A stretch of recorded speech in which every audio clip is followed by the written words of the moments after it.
chance to speak, na? Unless he yields.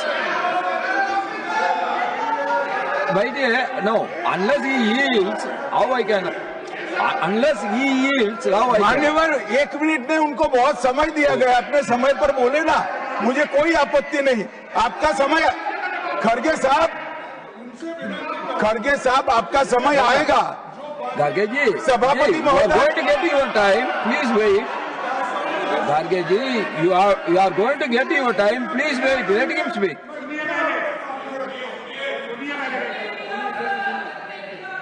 मान्यवर 50वें पड़ाव पर वंदे मातरम को सीमित कर दिया गया।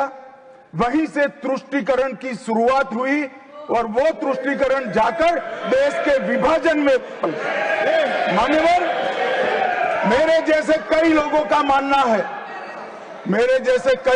मानना है, कांग्रेस पार्टी को पसंद आए ना आए, अगर वंदे मातरम के तुष्टीकरण की नीति के तहत 2 टुकड़े न करते तो देश का बंटवारा नहीं होता और देश पूरा हो। मान्यवर 50 साल के बाद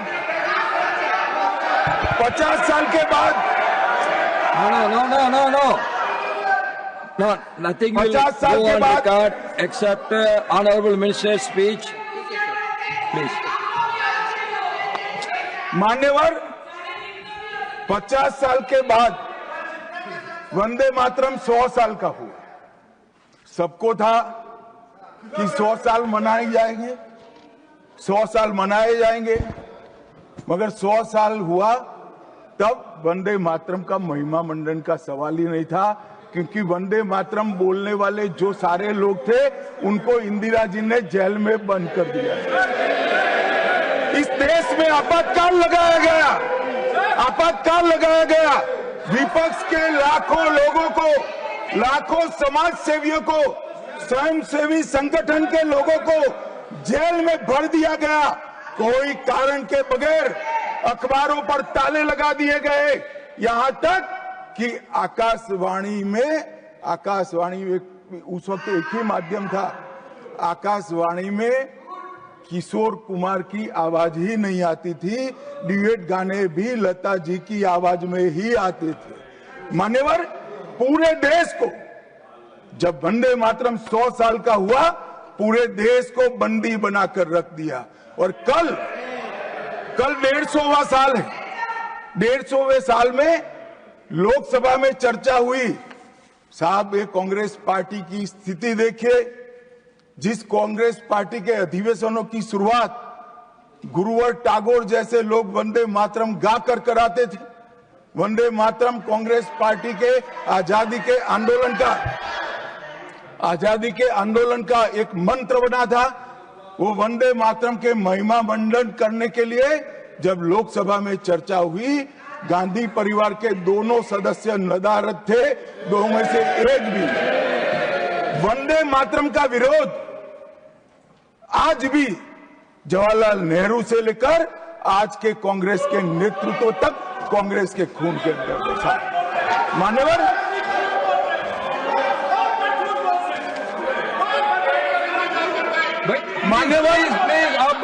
प्लीज आप बैठिए। मान्यवर मैं तथ्यों के आधार पर कहता हूं, कांग्रेस पार्टी की एक नेत्री ने बैठ जाओ रामदास।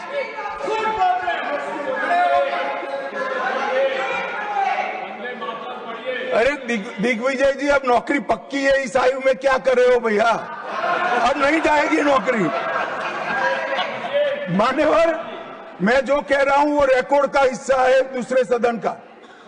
मान्यवर दूसरे सदन की चर्चा में कांग्रेस पार्टी की एक प्रमुख नेत्री ने कहा है कि वंदे मातरम की आज चर्चा की कोई जरूरत नहीं है।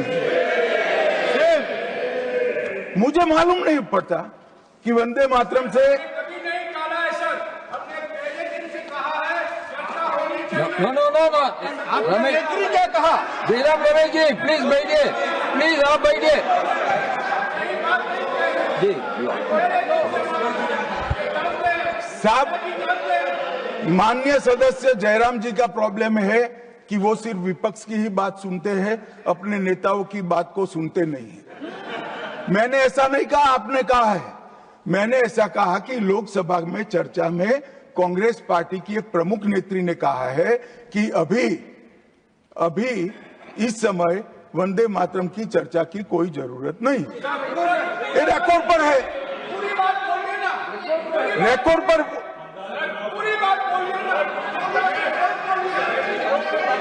मान्यवर आप बैठिए मान्यवर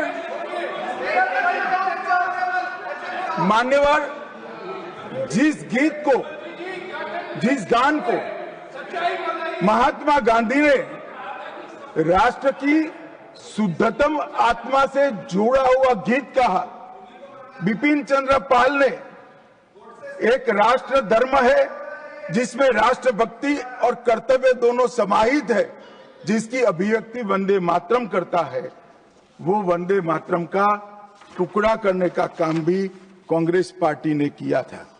मान्यवर, अंतर्राष्ट्रीय स्तर पर भी वंदे मातरम ने हमारे आजादी के आंदोलन को गति देने का काम किया। श्यामजी कृष्ण वर्मा, मैडम भिखाजी कामा और वीर सावरकर ने जो भारत का त्रिवर्ण ध्वज निर्मित किया था, उस पर स्वर्णिम अक्षर में एक ही नाम था, वंदे मातरम। मान्यवर, बर्लिन के ओलंपिक्स में भी 1936 में गुलामी के कालखंड में भी जब हमारे हॉकी की हमारी टीम को उत्साह की जरूरत थी, प्रेरणा की जरूरत थी, कोच ने लाइन में खड़े कर भावपूर्ण तरीके से वंदे मातरम का गान किया और हम गोल्ड मेडल जीतकर आ गए। मान्यवर, भारतीय जनता पार्टी की रचना हुई तब से हमारी तो पार्टी की रचना ही सांस्कृतिक राष्ट्रवाद और ये देश अपने मूल संस्कृति के आधार पर, मूल विचारों के आधार पर चलना चाहिए, पाश्चात्य संस्कृति के आधार पर नहीं चलना चाहिए। इसीलिए हमारी पार्टी की स्थापना थी। मान्यवर, इस संसद में वंदे मातरम के गान को बंद करा दिया गया। अब फिर से खड़े हो जाएंगे कि नहीं आप गलत बोल रहे हो, मगर इस रिकॉर्ड है मान्यवर महोदय। 1992 में भाजपा सांसद श्री राम नाईक ने एक शॉर्ट ड्यूरेशन डिस्कशन के माध्यम से वंदे मातरम को संसद में फिर से गाने की शुरुआत करने के लिए एक मुद्दा उठाया और उस वक्त प्रतिपक्ष के नेता लाल कृष्ण आडवाणी जी ने बहुत प्रमुखता के साथ लोकसभा के स्पीकर को कहा कि इस महान सदन के अंदर वंदे मातरम का गान होना चाहिए, क्योंकि संविधान सभा ने इसको स्वीकारा है। और फिर लोकसभा ने सर्वानुमत से 1992 में वंदे मातरम के गान की शुरुआत की। मान्यवर, हम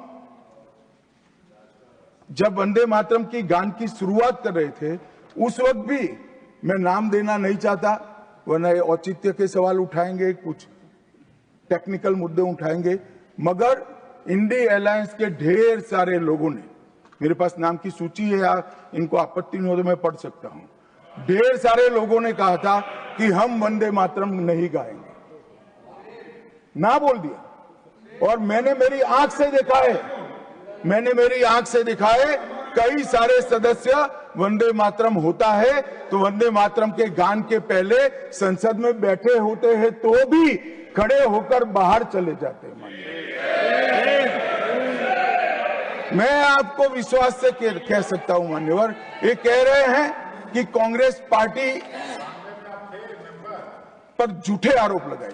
मैं विश्वास से कह रहा हूं, भारतीय जनता पार्टी का एक भी सदस्य वंदे मातरम के गान के वक्त सम्मान के साथ खड़ा न हो, ऐसा हो ही नहीं सकता, क्योंकि वंदे मातरम के गान के प्रति